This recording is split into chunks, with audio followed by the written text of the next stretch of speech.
कर्तव्य पथ पर कॉमन सेंट्रल सेक्रेटेरिएट यानी कर्तव्य भवन का लोकार्पण किया है और आज मुझे संसद में अपने सहयोगियों के लिए इस रेजिडेंशियल कॉम्प्लेक्स के उद्घाटन का अवसर मिला है। ये जो 4 टावर्स हैं, उनके नाम भी बहुत सुंदर है। कृष्णा, गोदावरी, कोसी, हुगली। भारत की 4 महान नदियां जो करोड़ों जनों को जीवन देती हैं, अब उनकी प्रेरणा से हमारे जनप्रतिनिधियों के जीवन में भी आनंद की नई धारा बहेगी। कुछ लोगों को परेशानी भी होगी।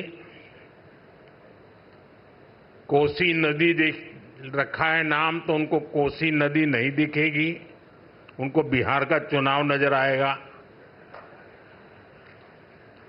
तो ऐसे छोटे मन के लोग जो होते हैं, उनकी परेशानियों के बीच भी मैं जरूर कहूंगा कि नदियों के नामों की परंपरा देश की एकता के सूत्र में हमें बांधती है। दिल्ली में हमारे सांसदों का ईज ऑफ लिविंग बढ़े, हमारे सांसदों के लिए दिल्ली में उपलब्ध सरकारी घर की संख्या अब और ज्यादा हो जाएगी। मैं सभी सांसदों को बधाई देता हूं।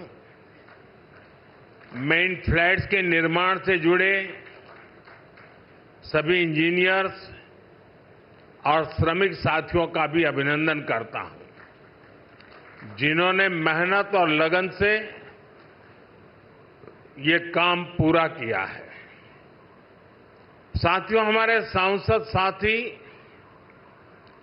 जिस नए आवास में प्रवेश करेंगे, अभी मुझे उसका एक सैंपल फ्लैट देखने का मौका मिला। मुझे पुराने सांसद आवासों को देखने का भी मौका मिलता ही रहा है। पुराने आवास जिस तरह बदहाली का शिकार होते थे, सांसदों को जिस तरह आए दिन परेशानियों का सामना करना पड़ता था, नए आवासों में गृह प्रवेश के बाद उससे मुक्ति मिलेगी।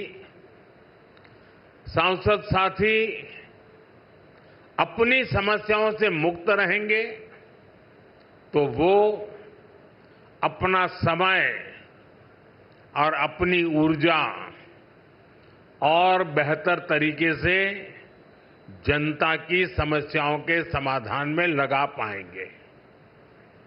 साथियों, आप सभी जानते हैं, दिल्ली में पहली बार जीत कर आए सांसदों को घर अलॉट करवाने में कितनी कठिनाई आती थी। नए भवनों से ये परेशानी भी दूर होगी। एक मल्टी स्टोरी बिल्डिंग्स में 180 से ज्यादा सांसद एक साथ रहेंगे। साथ ही इन नए आवासों का एक बड़ा आर्थिक पक्ष भी है। अभी कर्तव्य भवन के लोकार्पण पर ही मैंने बताया था, अनेक मंत्रालय जिन किराए की बिल्डिंग में चल रहे थे, उनका किराया ही करीब 1,500 करोड़ रुपए साल भर होता था। ये देश के पैसे की सीधी बर्बादी थी। इसी तरह पर्याप्त सांसद आवास न होने की वजह से भी सरकारी खर्च बढ़ता था।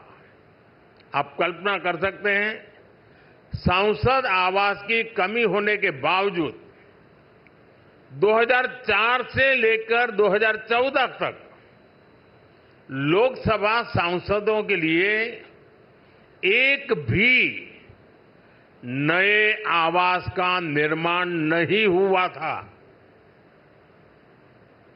इसलिए 2014 के बाद हमने इस काम को एक अभियान की तरह लिया। 2014 से अब तक इन फ्लैट्स को मिलाकर करीब 350 सांसद आवास बनाए गए हैं। यानी एक बार ये आवास बन गए तब जनता का भी पैसा बच रहा है। साथियों, 21वीं सदी का भारत जितना विकसित होने के लिए अधीर है, उतना ही संवेदनशील भी है। आज देश कर्तव्य पथ और कर्तव्य भवन का निर्माण करता है तो करोड़ों देशवासियों तक पाइप से पानी पहुंचाने का अपना कर्तव्य भी निभाता है। आज देश अपने सांसदों के लिए नए घर का इंतजार पूरा करता है तो पीएम आवास योजना के जरिए 4 करोड़ गरीबों का गृह प्रवेश भी करवाता है। आज देश संसद की नई इमारत बनाता है तो सैकड़ों नए मेडिकल कॉलेज भी बनाता है। इन सब का लाभ हर वर्ग, हर समाज को हो रहा है। साथियों, मुझे खुशी है कि नए संसद आवासों में सस्टेनेबल डेवलपमेंट, इसका भी विशेष ध्यान रखा गया है। ये भी देश के प्रो एनवायरमेंट और प्रो फ्यूचर सेफ इनिशिएटिव का ही हिस्सा है।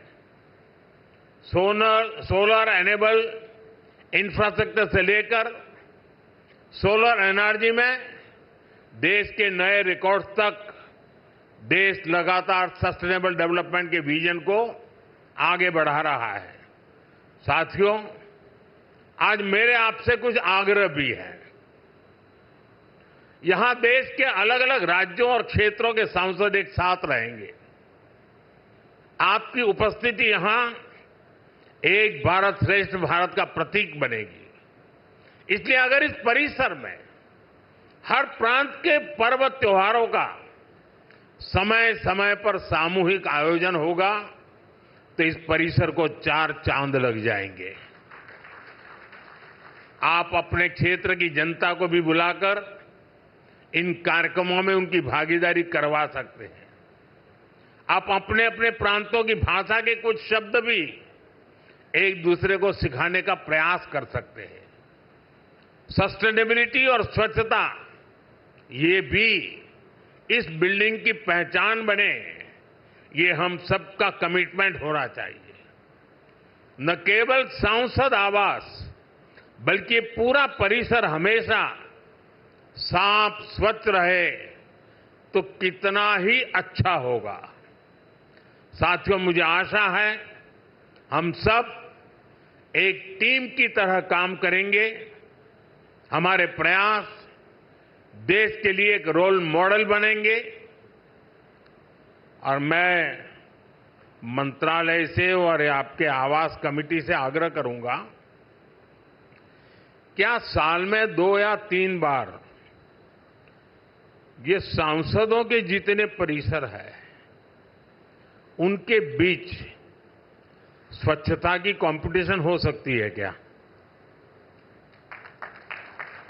और फिर घोषित किया जाए कि आज ये जो ब्लॉक था वो सबसे ज्यादा स्वच्छ पाया गया। हो सकता है 1 साल के बाद हम ये भी तय करें कि सबसे अच्छे वाला कौन सा और सबसे बुरे वाला कौन सा, दोनों घोषित करें। साथियों, मैं जब ये नवनिर्मित फ्लैट देखने गया तो मैं जब अंदर प्रवेश किया तो पहला मेरा कमेंट था, इतना ही है क्या? तो उन्होंने कहा, नहीं साहब, ये तो शुरुआत है, अभी अंदर चलो आप। मैं हैरान था जी, मुझे नहीं लगता कि सारे कमरे आप भर पाएंगे।